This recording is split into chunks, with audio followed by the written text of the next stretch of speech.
I have a theory about social media. Now, I create a lot of content for YouTube, different social media platforms. Most of my content is syndicated across 30, 40 different channels. I've got a podcast, I've got other publications. And I have this little theory. I know there's a lot of people who are popular on YouTube, they got a lot of followers, they've got a lot of viewers, but in my tests, there's some unusual and unique elements that if you're not aware of, you'll waste a lot of money on marketing. I'm Justin Hitt from Ad Briefing's Copywriting Tips. So right now today, I can look up something on my cell phone, and then when I sit down on my computer, have ads show me those ads. So for example, I've been hiring people to do aerial photography for me using drones.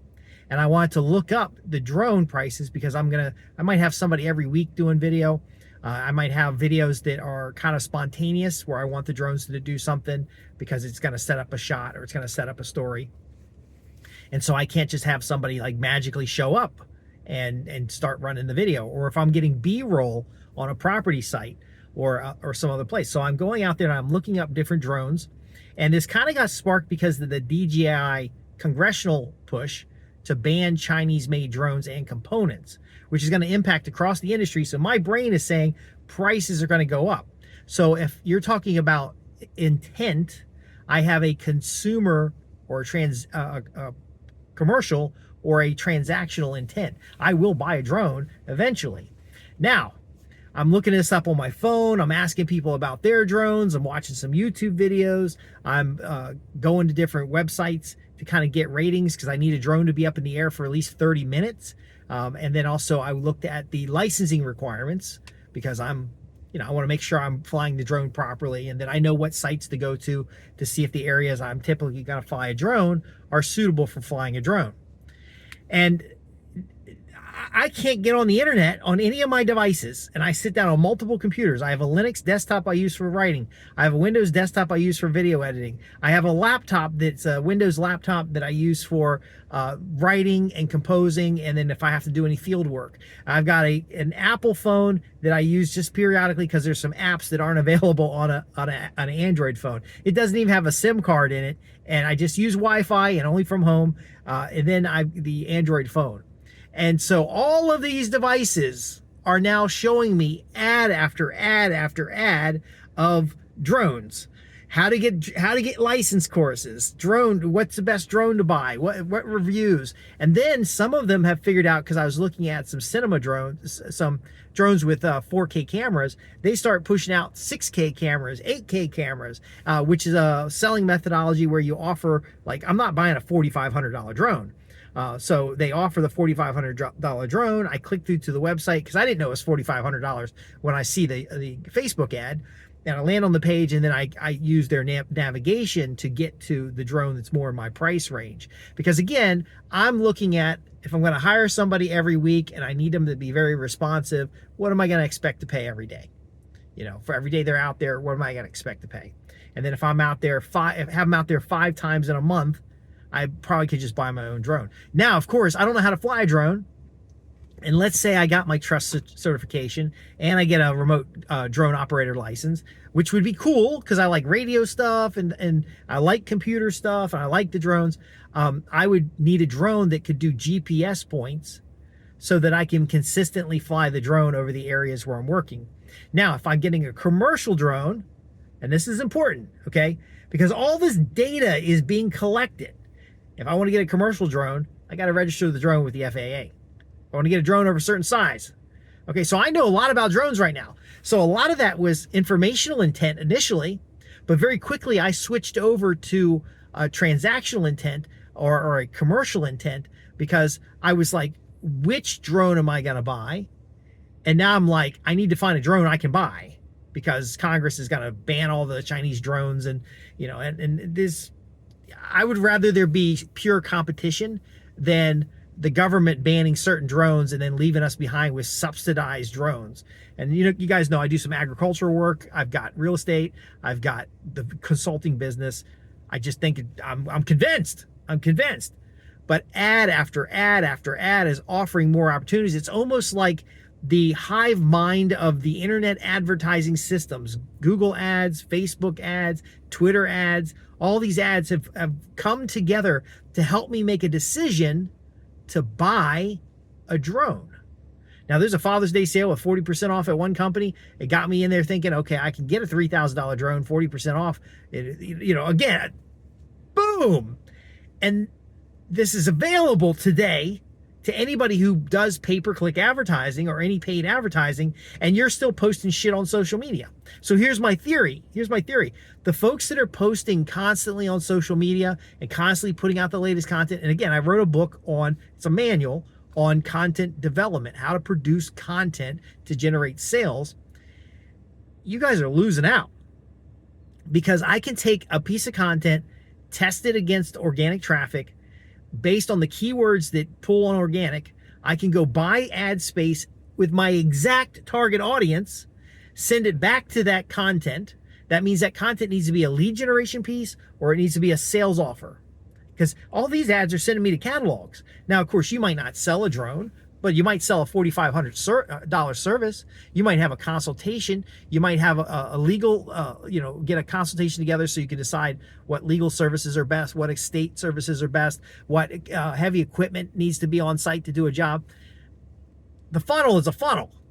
And if you're writing entertaining content, if you're writing content to get exposure, if you're writing content to be seen on these social media platforms, you don't understand that the people on these platforms are not buyers to what you offer until you have flagged them and properly set up your account. See, the reason those ads followed me around is because the retargeting, so my Android phone knows who I am because I log into it with my Google device, with my Google ID. If I'm surfing on another computer with the same Google ID, it knows that association already. So all I got to do is drop by one drone website, or go by an advocacy group, because I did send a letter to my Congress members about not creating a law to ban drones or to ban a certain country's drones. See, in this strategic relations world that I work in, building business relationships, China will just manufacture the chips and send them to India or send them to Taiwan. Taiwan used to be a good portal for a lot of Chinese manufactured goods. Or they'll send them to another country that we do business with, Canada, for example, and then we'll just be buying Canadian drone parts that are actually still made in China. And so if they really are using these drones for surveillance, which I don't doubt they're doing, I'm sure the U.S. would do the same, and by forcing everybody to use U.S.-only product, and then all of these devices have to ring back, especially if they want to get updates or unlock software. Anyway, I digress. I got a book on how to overthrow a bad government that I'm finishing up. It was a commissioned report before. Anyway, you got to get that first cookie.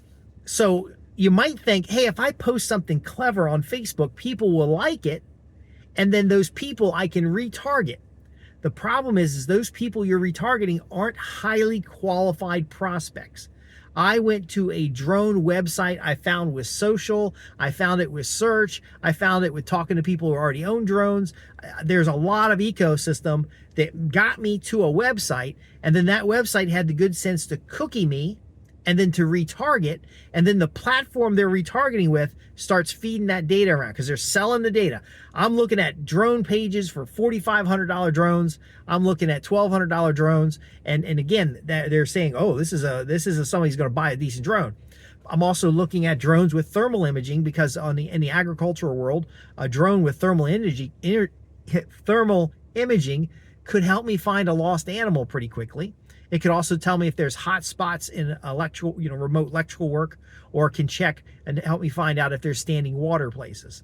And so they know I'm a qualified buyer for this product. And so now every brand drone is jumping on to show me ads. Now, eventually, if I don't buy a drone, they'll go away eventually. If I stop looking at that content, they'll go away. And that's how your buyers work. There's a point in time where they are hot for what you got to offer. Now, I'm doing a business development project for an excavation company. And I was interviewing the guy. I said, you got YouTube channels? Yeah. He said, yeah, probably. And I was like, do you have a Google local listing? He's like, yeah, but it can't get it verified. And I said, okay, well, we can take care of that. I said, do you have any social media accounts? Like, do you know about these people? Dirt Monkey. Do you know about these people? Diesel Creek. Do you know about these people in your industry who are using YouTube and social media to promote their business?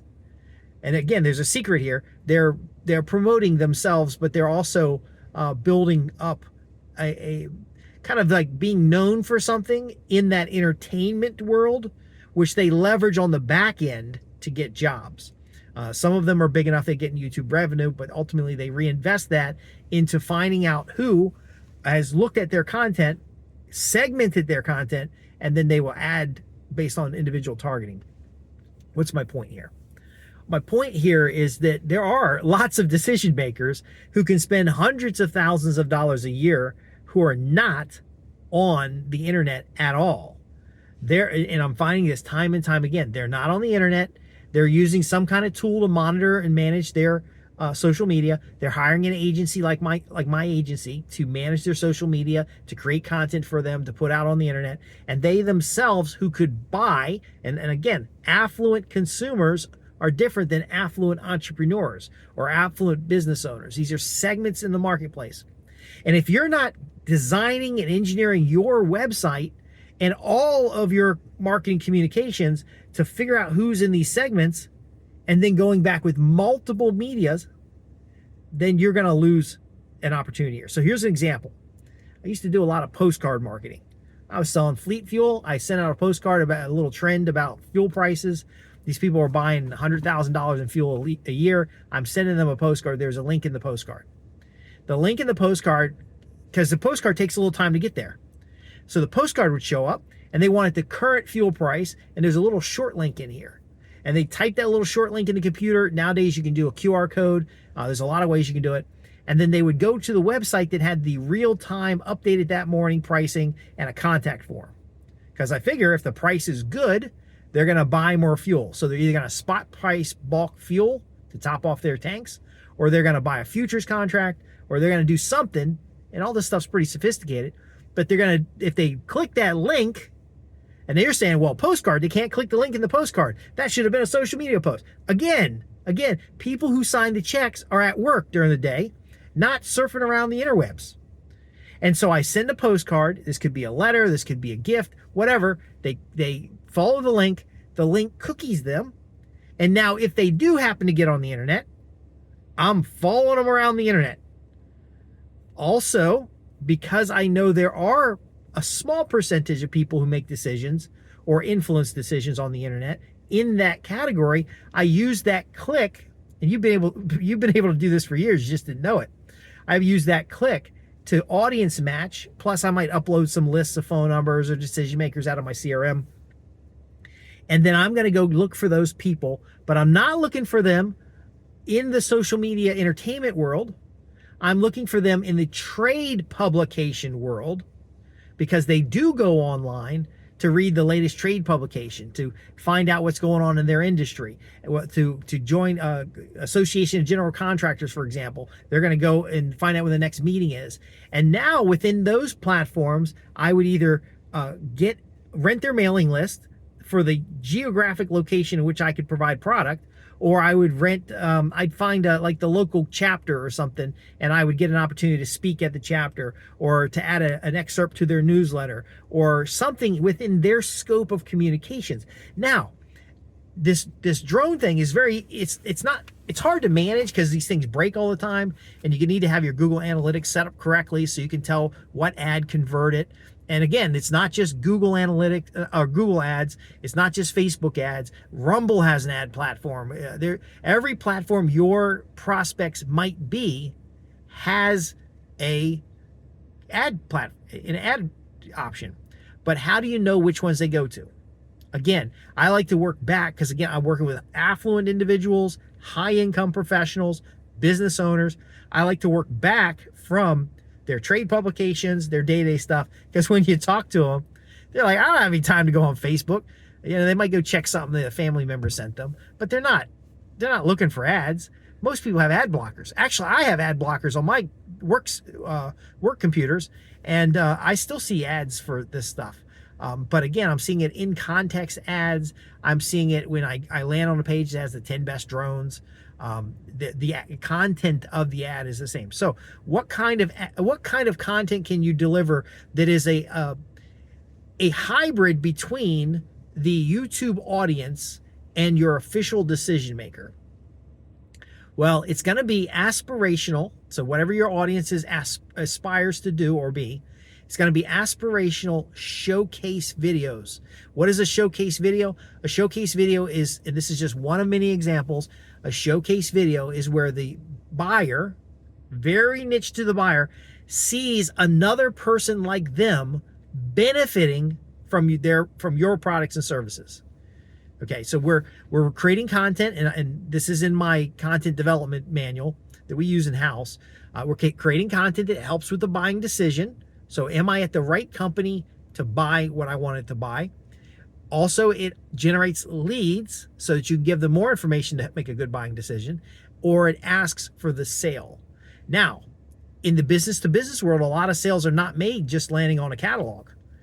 But I do think you need to have a catalog available so that they can get books, reports, manuals, parts, T-shirts, truckers' caps, whatever's appropriate for your industry. I do a lot of work with excavation, equipment rental, even in government contracting. We had T-shirts that would make little insider jokes on it, and we would give them away a lot of times when we're doing dog and pony shows.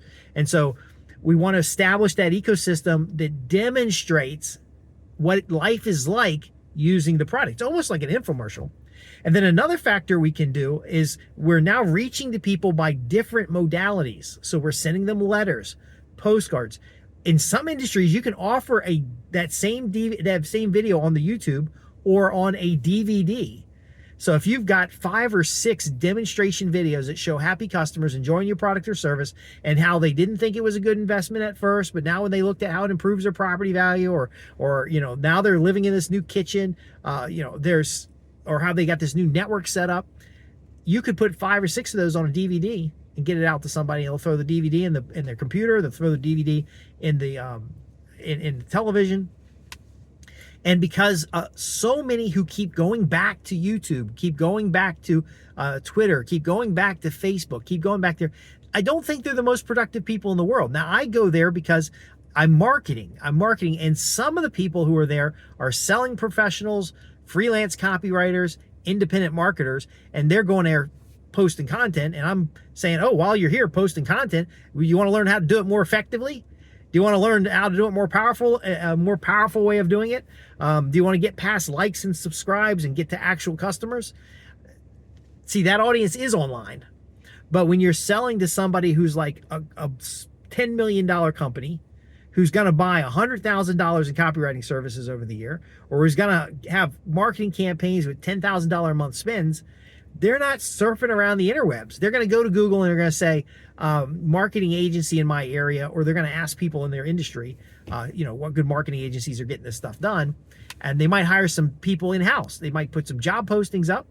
And so we got to find these signals and then get the person on your media, on your website, on your mailing list.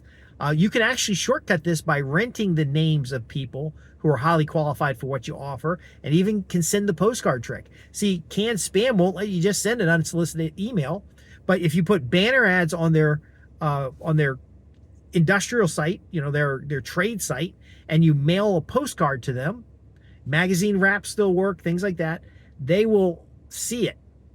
Now, you're still only catching the 1 or 2% who are absolutely interested and actually want to do something right now, just like me. I'm hot for drones right now. And so I won't be hot. I wasn't hot for drones 3 months ago, and I won't be hot for drones 3 months from now. But again, we backfill the social media. We backfill the retargeting advertisements on multiple platforms. We go to our news stations and we get news coverage so they can do some of the production work, and you get interviewed about the company's latest contribution to a worthy charity. You get interviewed about the company being in business for 30, 40 years. You don't put that in your copy, by the way. You put that in your public interest story about the company's helped somebody, or the company just finished this fabulous project, and then you start getting showcases. So for an excavation company, for example, if you're doing high-end work, 3 or 4 days on site, getting these showcase videos, and once you figure out which ones work and get you phone calls, you have to design the video the right way.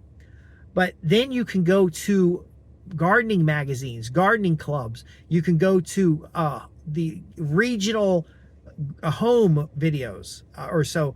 Every region has these high-end, I think, bushels and barrels and wine and gun or something like that. Depends on your region. You go to those publications and do the showcase. Okay, so if you're digging ponds, you get all your before and after pictures, you build your video out on YouTube, and then you have enough content that someone might come along and say, hey, look, you've already filmed the content. We'd love to showcase ponds of Virginia, and we're going to talk about, how you plan for a pond, what do you do, and now you're part of their content. Because a lot of folks are just trying to, the typical objection about getting people on your own media is that then you got to write content. I'm saying you just write a couple lead generation pieces, have an email newsletter, and have a sales offer. But long story short, these deliberate posts can be done by a third party. It can be done with someone who has analytical tools. It can be done with somebody who properly codes the link. It can be done by somebody who structures the advertisement to get the viewer interested in it and actually want to call for more information. If you're there twittering away and trying to make the social media game work, you're not doing billable work. You're not out there doing what you get paid for. Now, again, if you're a freelance copywriter and you're out there, it feels like you're doing something on social media. But until you know who that target audience is, until you drill down into that specific buyer's media, and then place yourself in front of them where they make decisions, educating them on how to make decisions to solve specific problems that you offer, you're going to end up with $99 press releases and chasing a lot of things and not getting any results. That advice is the same for a business-to-business contractor, for an IT services professional, for an environmental consultant, for a subject matter expert that sells their expertise as an independent consultant. The advice is the same. You want to put yourself in front of buyers, and now with technology, you want to then now follow them all around the internet.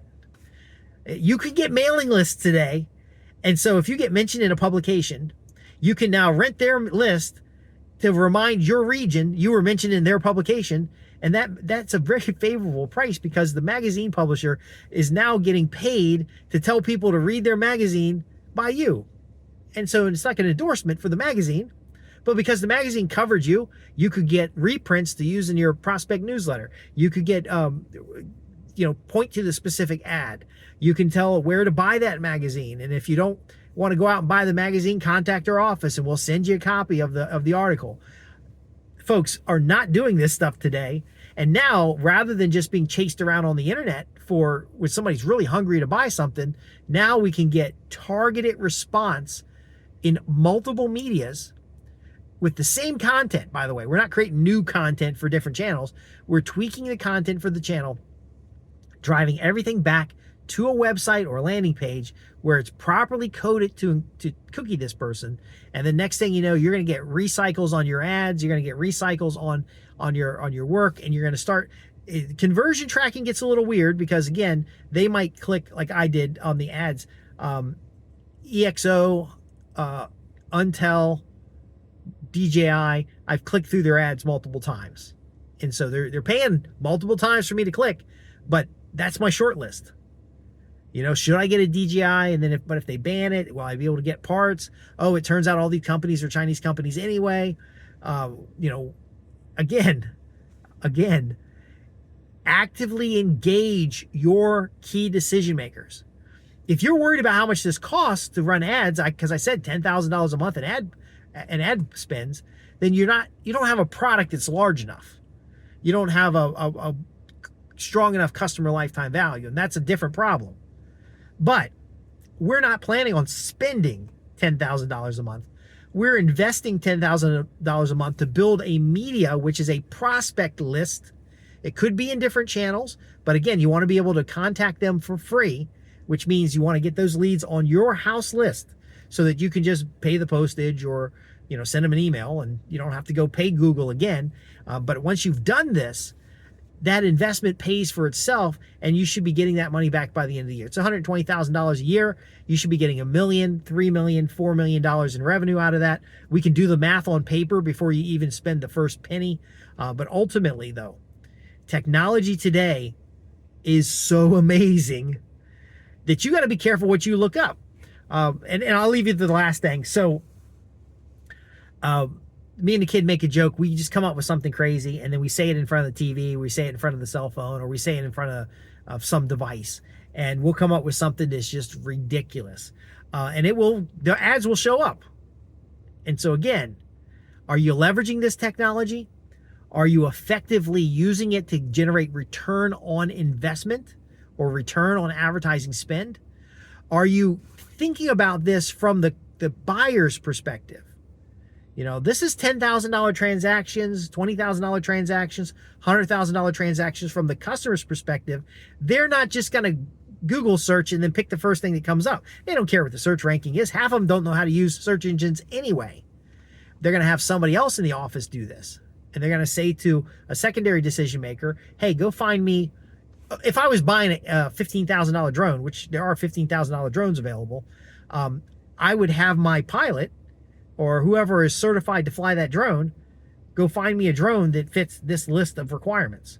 You need to know what that list of requirements is and where their delegate might look, as well as where they would look and what they're expecting as far as decision-making criteria and credibility to make a decision. Anyway, if you want to talk about this more, let's do a webinar specific for business-to-business selling high-ticket items, and we're going to have both copywriters on the line, and we're going to have people on the line who are selling internally, because I serve folks, whether you're an internal copywriter, a freelance copywriter, internal marketer, freelance marketer, or a business owner that does business development, really wants to grow your business. If you're interested in that, there should be a link below, and you can click that link and just, if it's nothing but a contact page, just put in there more effective advertising, and then we'll get something together and we'll Q&A call. Because again, if you say something about a health issue in front of your phone, in front of your TV, or search for it on YouTube, you'll notice you're going to get followed with ads. And again, you see these ads, you notice these ads, and if they're done the right way, we can spread that into direct response advertising. If you're a regional contractor, we could do this with your cable company. If you are, I want somebody watching the Super Bowl or watching a football game on their off time to see the ad for my client, where they would not have otherwise saw it on social media or see the last post of last week or whatever. Anyway, social media is promising you so much, so you do share, because that's what helps with targeting. But ultimately, this isn't about sharing. This is about creating and keeping profitable customers and transforming business relationships into profits. I'm Justin Hitt with Ad Briefing's Copywriting Tips, where we help you use words that sell to grow your client list. Visit us at www.adbriefing.co.uk. You can go to the contact page and ask questions about more effective advertising, and then we'll do a webinar on that. I'm going to do the webinar anyway for my private clients. It may not go public, but again, if you'd like to be on that webinar, we could certainly arrange that. Also, the newsletters there. So Ad Briefing's Copywriting Tips, we actually do have an email newsletter. And sure enough, check our privacy policy. I'm going to cookie the hell out of you. And then we may or may not chase you around the internet. Like I said, we're a bespoke consulting agency, and we do marketing, and we do it for a handful of clients because I want it to be a certain lifestyle for me. But again, use this information. Use this information. You don't need to learn how to do this. You can have an agency do it for you. But ultimately, follow your buyers, study your buyers, and invite them to join you where you can follow up with them in a reasonable way. It's age-old selling. Thanks for watching, and I'll see you in the next podcast.